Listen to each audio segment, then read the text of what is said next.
लेकिन आज ऐसी महान विभूति का जन्मदिन है जिनका नाम स्वामी चेतानंद जी महाराज जी है।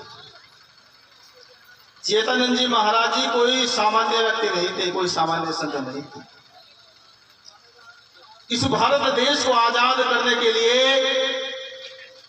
अगर बहुत लोगों ने आंदोलन चलाया, आंदोलन में समावेशित हुए, तो हमारे चेतानंद जी महाराज जी एक ऐसे संत थे जिन्होंने स्वतंत्र सेनानी का आंदोलन चलाया और भारत देश को आजाद करने में महान भूमिका निभाई। धर्म प्रेमियों, जिस समय चेतानंद जी महाराज जी का समय था, महाराज जी ने समाज को सुधारने के लिए बहुत प्रयास किया। हमारी बहनें उस समय काफी पीढ़ी हुक्का पीने का शौक कर, और जब ये जंगल को चले जाती थी हमारी बहन बेटियां, तो महाराज जी चेतानंद जी इनके जो चूल्हों की राख निकालते थे, चूल्हों पर पोछा लगाते थे और इनके होके को एक तरफ करते। ऐसे समाज सुधार का जो कार्यक्रम स्वामी चेतानंद जी महाराज जी। धर्म प्रेमियों, जब हम यहाँ पे जो एक साल में 2 बार इकट्ठा होते हैं, सत्संग तो हमारे निरंतर चल रहे हैं। कभी सत्संग सती अनुसुईया धाम में होता है, कभी महाराज हरिदास समाधि में होता है, कभी स्वामी समनदास जी महाराज जी का आश्रम में होता है। लेकिन सत्संग के माध्यम से हमसे सुधार अपने अंदर कितना गया, डिपेंड सत्संग इस बात पर। धर्म प्रेमियों, सत्संग को सुनना, समझना और फिर सत्संग के ऊपर मनन करना, ये सत्संग। धर्म प्रेमियों, कि हम आए, महाराज जी ने आपके लिए खाने की पीने की व्यवस्था करी, हमने भोजन खाया, मौज मस्ती की और घर वापस चले गए, ये सत्संग। जिन महापुरुषों ने अपना लहू बहा बलिदान किया इस सिस्टम को, इस मूवमेंट को यहाँ तक लगाने के लिए, सत्संग में बैठकर उनको याद करना। स्वामी चेतानंद जी महाराज जी के बताए मार्ग पर हमें चलना। धर्म प्रेमियों, बहुत अच्छे अच्छे वक्ता यहाँ हुए, पूरी रात सत्संग चले, अच्छे अच्छे प्रेमनाथ जी योगी संत यहाँ पर आए, वीर सिंह धिक्कारी जी जो अंतर्राष्ट्रीय गुरु रविदास जी महाराज जी के प्रचारक वे भी यहाँ आए। तो धर्म प्रेमियों, जैसे हमारे चेतानंद जी महाराज जी हुए, उनके एक शिष्य हुआ करते थे। तो गुरुजी ने अपने शिष्य को कहा कि बेटा जाओ और भिक्षा मांग कर लाओ। तो उनका शिष्य जैसे सुखप्रतारी गांव पड़ता है, ऐसे गांव में स्वामी चेतानंद जी महाराज जी के शिष्य भिक्षा मांगने के लिए गए। एक घर भिक्षा की, 2 घर भिक्षा की, जब 30 घर में महाराज जी के शिष्य गए, तो उस घर में जब आवाज लगाई कि भिक्षा दो, तो उस घर से एक व्यक्ति निकला। और वो व्यक्ति ऐसा था, वो तांत्रिक व्यक्ति था, वो तंत्र मंत्र की विद्या जानता था। धर्म प्रेमियों, उसने कहा तुम किसके शिष्य हो? कि मैं तो चेतानंद जी महाराज जी का शिष्य हूँ।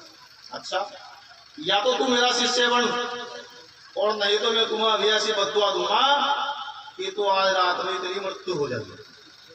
अब चेक कर दो, मैं गुरु जी को तो मैं छोड़ नहीं सकता। जब स्वामी सत्यानंद जी महाराज जी ने 7 मंजिला मंदिर बना दिया, चाहे कोई में कितना भी प्रलोभन दे दे, लेकिन गुरु जी को छोड़ सकता। अब चाहे मौत तो जरूर आता, लेकिन मैं महाराज चेतानंद जी को नहीं छोड़ सकता। अब वहां लोग इकट्ठा हो गए, कहने लगे भाई तू एक काम कर, गुरु जी को छोड़ते ही अपने जीवन बचा ले तू। उसने कहा नहीं, जैसे निकलना है तो भाई चिल्ले निश्चित, आज रात को तेरी मृत्यु निश्चित है बिल्कुल। अब चिल्ला जो आटा है चावल उसका मिला था, उसको लेकर मैं गुरु महाराज के चरण में। अब जो गुरु जो हो ना वो पारखी हो, वो चिल्ले को पहले परख दे। अब जितने लोग यहाँ हुए ना, जो महाराज जी के बंदी करके गुरु जी से परख लेंगे, भाई कितनी देर ये भजन सुमन करो, ये मेरा सेवक क्या सा, ये मेरी बहन कैसे, परख हो सकते। तो जब वो शिष्य आया महाराज जी के चरणों में, तो गुरु जी ने परख लिया। कि बेटे क्या बात होगी, कि गुरु जी इन्हें बता क्या बात होगी। कि गुरु जी आज एक तांत्रिक मिला था और उसने कहा कि भाई आज रात को तेरी मृत्यु हो जाएगी। और सभी लोग ही कहा उसका होंगे कि भाई अगर इस तांत्रिक ने कहा दिया कि तेरी मृत्यु हो जाएगी तो तेरी मृत्यु को कोई नहीं टाल सकता।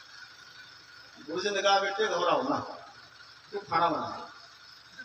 अब शिष्य ने खाना बना लिया। खाना बनाने के बाद में गुरु जी ने भोजन खा लिया। उसके बाद गुरु जी ने कहा कि बेटे तू मेरी सेवा कर। अब चिल्ले को तो डरता भाई, गुरु जी तो कह रहे सेवा कर, लेकिन वो तांत्रिक मुझे रात को मार दे।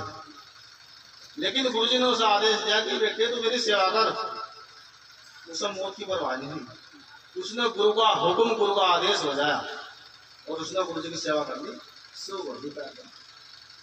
तो जैसे रात के 12 बज चुके तो उस तांत्रिक ने अपना कार्यक्रम शुरू कर दिया। जो भी उसके पास शक्ति, भूते प्रेते जिनते जो भी शक्ति थी, तो पहली बार उस तांत्रिक ने एक मायावी जिन को उस शिष्य के पास, तो गुरु जी ने सोच ध्यान में और शिष्य गुरु जी को प्यार करता। उसने आवाज लगाई उस मायावी जिन ने, इधर ध्यान दो सभी, उस मायावी जिन ने आवाज लगाई कि वे चेले इधर आ। तो ये जो गुरु जी की सेवा कर रहा तो तेरी रक्षा ही नहीं कर पा रहा है, मेरे पास इतना धन, इस धन को तू ले जा और जा अपने परिवार को दे। ये गुरु तेरी कोई रक्षा नहीं कर सकता। ये तो सोच। अब चेले के दिमाग में ये बात आई कि भाई अगर तुझे मुझे धन देना तो मेरे गुरु जी के पास आ, जब धन दे। लेकिन मैं गुरु जी को छोड़कर कदापि तेरे पास नहीं जा सकता। गुरु जी के पास तो वो जिंद नहीं आया और चेला गुरु जी की सेवा छोड़कर वो जिंद के पास नहीं गया और वो शक्ति वापिस होगी उसके अंदर के पास। उसके बाद वो दूसरी शक्ति चली। तो दूसरी शक्ति जो उस चेले की मां बन गई, तो जब मां बन गई और वो रोने लगी कि बेटे मुझे ऐसा पता चला कि आज रात को तेरी मृत्यु हो जाएगी और मेरी ममता मुझे रोक नहीं पाती। तो बेटे तू आकर मेरे जो कलेजे से मिले और छोड़ अपने इस गुरु को और मेरे साथ। अगर तेरी मौत भी होगी तो कम से कम मेरे सीने में तेरी मौत होगी, मैं तुझे छाती से लगा लूंगी। अगर तेरा प्राण भी जाएंगे तो मुझे पता मेरा बेटा मेरी गोद में। देख माँ, ये मैं सौभाग्य मान रहा कि अंतिम समय में मुझे आपके दर्शन होंगे, लेकिन मैं गुरु के वचन नहीं मान सकता। तो इसलिए आप चले जाओ और अगर मेरे से मुलाकात करनी तो यही मेरे गुरु जी के पास आ जाओ। वो दूसरी शक्ति चलती। और अंतिम शक्ति जो उस तांत्रिक ने जो यमराज को भेजा, तो यमराज ने कहा भाई चौको सो जा, मैं आ लिया तुझे लेने के लिए और आ जा। कहने लगे मैं गुरु जी के पास नहीं आना, अगर तुझे मुझे मार नहीं ले जाना ही तो गुरु जी के पास ही। तो ये सिस्टम चलते चलते सुबह के जो 4 बजे और सुबह के जब 4 बज जा तो इन सब शक्तियों का जो खात्मा हो। गुरु जी की आंख खुली, आंख खुल गई, चिल्ले ने बंदी कर ली। भाई चिल्ले तू तो मुझे आटा में मर जाऊंगा, तू क्यों मरा? ये गुरु जी बस घर ही रहे। तो धर्म प्रेमियों, अगर हम सत्संग में आकर गुरु की सेवा करेंगे ना तो हमारे प्रत्येक बिगड़े काम सुधर जाते हैं। जब सत्संग में आकर हमने सेवा ही नहीं करी तो हम क्या लेकर बने? अगर गुरु जी ने किसी को ड्यूटी लगाई कि भाई तुम्हें पानी पिलाना, तो हमें पानी की सेवा करनी। अगर गुरु ने ड्यूटी लगा दी कि भाई तुम्हें बात कर सत्संग सुनना, और जब तक गुरु का आदेश ना आया तो हमें सत्संग सुनना। अगर हम अपने महापुरुषों को मानते हैं ना तो उनके विचारों पर हम मनन करना है। अन्यथा चाहे हम जो जितने भी सत्संग कर ले उस सत्संग का कोई फायदा नहीं। दूसरी बात धर्म प्रेमियों, ये जो हमारी बॉडी है, शरीर, चाहे कोई कितना गरीब व्यक्ति हो चाहे कितना अमीर व्यक्ति हो, ये प्रत्येक के अंदर जीव आत्मा एक ही है। और अगर हमें भक्ति करनी है ना, ईर्षा निंदा चुगली छोट बड़ाई बड़प्पन घमंड अहंकार, इन सब चीजों को हमें घर ही छोड़ना। अगर ये चीज हमने सत्संग में लिया है ना तो हमारा कोई सत्संग नहीं करना। तो धर्म प्रेमियों, जब अगर हम यहाँ आए तो ज्यादा से ज्यादा लोग गुरु महाराज के शरण में जाओ, गुरु महाराज तुम जुड़ो, गुरु महाराज तुम्हें मुक्ति का जो साधन बताऊंगे। और नहीं तो सत्संग सुन लो, ये सत्संग तो आप लोग जो फोन में सुन रहे, लेकिन गुरु से जुड़ना, गुरु जब अगर विधि बताओगे तभी हम पार होंगे। धर्म प्रेमियों, दूसरा मेरा मैसेज जो ये, डेली हमारे प्रवास हो गांव गांव के अंदर। प्रवास का मतलब मेल जोल। आज हमारे 5-6 गांव के अंदर प्रवास थे, तो मैं अपनी बहनों से निवेदन करा, मेरी बात ध्यान पूर्वक सुनो मेरी बहनों, अपनी बहनों से मेरा निवेदन है, जैसा हम नवरात्र चले हुए भाई नवरात्रे, तो जब मैंने घरों के अंदर जाकर देखा, क्योंकि जब जांच हो जाना, पुलिस और साधु कहीं भी जांच कर ले, कोई रुकावट नहीं होती।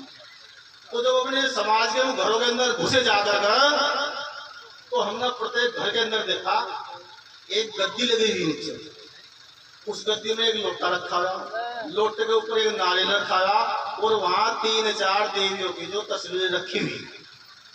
तो मुझे बहनों से मैंने कहा कि बहन ये क्या सिस्टम है, कि गुरुजी तुम्हें मालूम नहीं, ये सिस्टम नवरात्र चले हुए, और 9 दिन हम जो देव की पूजा करेंगे, और 9 दिन तक ना तो हम अंडा बनाने के, ना मांस बनाने के, और हमने अपने माल को रूप के आ जाएंगे, तुमको दारू नहीं। अगर तुमने दारू पी तो माता शेर पाओगी और बच्चों को खा लेगी और चटिल भजन कर देगी। हमने उन बहनों से कहा कि बहनों मुझे बताओ, जब तुमने गांव गांव के अंदर गुरु रविदास जी के मंदिर बना दिए, तो जैसे नवरात्रे का जो महीना आ रहा है, 9 दिन देवी के हो, तो हमारे जो गुरु जी रहे, तुम कह रहे जगत गुरुदास जी महाराज जी की जय, शिरोमणि गुरुदास जी महाराज जी की जय, तो वे कैसे शिरोमणि, उनके महीने में हम उनकी गद्दी क्यों नहीं लगाते? अपने बातों से प्रश्न किया कि भाई उनके महीने में हम उनकी गद्दी क्यों नहीं लगाते, जब 9 दिन 9 देवी की गद्दी लगाते? तो मेरा बहनों से गुजारिश है, मेरी विनती आप लोगों से, अब की बार 2022 का जो गुरु रविदास जयंती होगी, शिव जी का महीना सावन का, कौन सा महीना शिव जी का भाई? सावन का महीना शिव जी का। गुरु रविदास जी महाराज जी का महीना माघ महीना, कौन सा महीना भाई? माघ महीना। अगर तुम गुरु रविदास जी महाराज जी को मानने वाले हो, जानने वाले हो और उनकी संतान, तो माघ महीने में पूरे में गुरु रविदास जी महाराज जी की आपको गद्दी लगानी, और रोज आना गुरु रविदास जी महाराज जी के चित्र के हाथ में भोग लगाना गुरु महाराज जी। और ये प्रयास करना, जब तुम 9 दिन तक जो घर के अंदर अंडा नहीं बनाते, मांस नहीं बनाते, शराब भूषण नहीं देते, तो उस महीने में क्यों आप छूट दे दो? वो तो हमारे गुरु रविदास जी महाराज जी का महीना। तो इन विचारों को आज मन में जो अमल लेकर के जाना, और नहीं तो सत्संग चाहे तुम जितने कर लो कोई फायदा। धर्म प्रेमियों, सत्संग एक सुधार है, और ये सुधार अगर हमने स्टार्टिंग ना करा तो कभी कुछ नहीं हो सकता। अभी आपने बाहर देखा हुआ एक जूते चप्पल की सेवा लगी हुई है, ये अनुसुईया धाम की ओर से प्रेरणा दी गई बालनगर वालों को। जब हर जगह जो सत्संग का कार्यक्रम होता था, तो चाहे कोई अप्सरा, चाहे 6000 के जूते, चाहे 100 रुपए के जूते गायब। तो हमने सोचा भाई ये तो बहुत बड़ा कोड़ा समाज था, जहाँ भी बड़े सत्संग हो कहीं जूते गायब नहीं होते, और जहाँ भी रविदास जी सत्संग जूते गायब। आपने मीटिंग करी बालनगर के भाइयों से, और हमने कहा भाई इस कोड़ को मैं दूर करना। सती अनुसुईया धाम में 25 सितंबर का कार्यक्रम था। इन लड़कों की बहुत बड़ी हिम्मत मांगा, स्टूडेंट बच्चे, इन्होंने मेहनत मजदूरी करी और ये खिल्ले लिए, क्या है गुरुजी हम ये सेवा करेंगे, और ये नहीं हम अनुसुईया धाम के लिए सेवा करेंगे, हम प्रत्येक आश्रम में जहां भी गुरु रविदास जी का सत्संग होगा वहीं हम जूते चप्पल की सेवा करेंगे। और ये बात नहीं आएगी महाराज जी मेरे तो जूते गायब हो गए, ये जूते गायब होने के सिस्टम बिल्कुल खत्म कर देंगे। तो सत्संग में सती अनुसुईया धाम की ओर से ये एक अच्छी शुरुआत हुई। धर्म प्रेमियों, हम दूसरों को देखना, दूसरे सत्संग के माध्यम से बहुत ऊपर पहुंचे, और लेकिन हम नीचे जाते।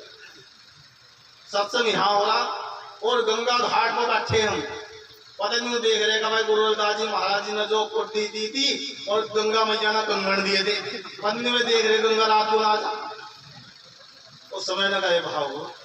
जिस काम के लिए हम आए ना, हम वही काम करना।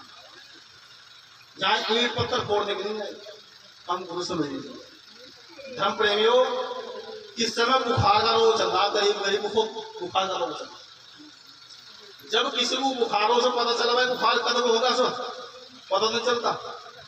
जब यहाँ इस मंच से आपको दुआ मिलेगी ना, तो दुआ कब मिल जाएगी उसका तुम्हें पता नहीं चल जाएगा। अगर तुम पढ़कर सोगे या नींद के वसीभूत होगे तो संतों की दुआ तुम्हें कैसे मिलेगी, बताओ कैसे मिलेगी। इसलिए भाई, तुम मेहनत मजदूरी करने वाले व्यक्ति हो, तुम 12-12 घंटे काम करते हो तुम, लेकिन आलस से नहीं करते। तुम भूखे प्यासे रहा तो मजदूरी करो, लेकिन उस मालिक का पूरा काम करो। ये काम किसका, ये बता मालिक भाई। ये ड्यूटी तो तुम मात्र जो महाराजी ने 8 घंटे की मिल दी, 6 घंटे की ड्यूटी, 6 घंटे। 10 बजे सत्संग शुरू, 11 बजे सत्संग, 5 बजे आरती होगी। ये 6 घंटे की ड्यूटी थी। जब मालिक का उसका मजदूरी का काम समझो, 300 रुपए के लिए 12 घंटे ड्यूटी कर दे, और मालिक जब सब कुछ समझ देने के लिए तैयार 6 घंटे की ड्यूटी में करे। और महाराज ने तुम्हें दाल चावल खुआए, रोटी खुआई, सब चीज खुआई, और भूखे रहा के उस काम कर रहे। तो ये समझने का विषय, धर्म प्रेमियों, ये समझने का विषय। अगर हमने अपने जीवन में गुरु को नहीं मानना ना, तो हमारा जीवन ये बेकार और मिथ्या है बिल्कुल। चेतानंद जी महाराज जी की हम जो जयंती मना रहे, उन्होंने कभी श्राप को छुआ दी।